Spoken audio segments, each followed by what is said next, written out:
In Setswana, if you want to state your action in relation to the second person, you would use the phrase ke a go followed by the action.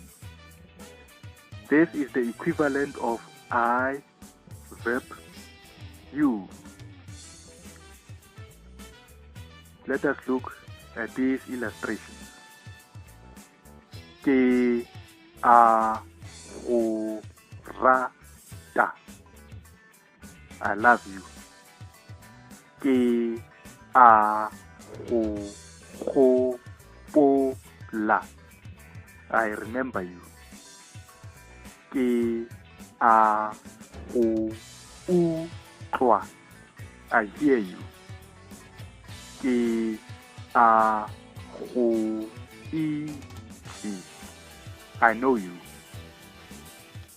Ke a go duela. I pay you.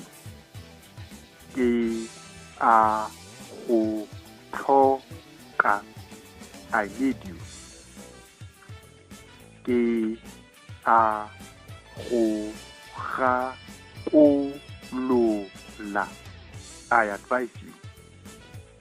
Ke a go kolobetsa. I baptize you. Ke a go tlhopha. I choose you. Ke a go belaela. I suspect you. Notice that there is go in front of the verb.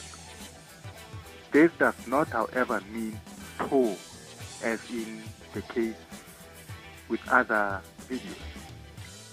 In this case, it means you.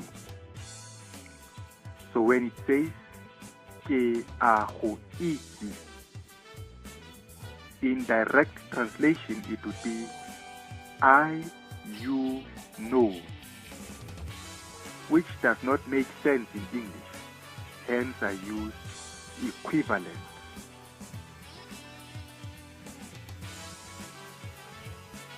Now, to practice, you can use the verb tlhaloganya,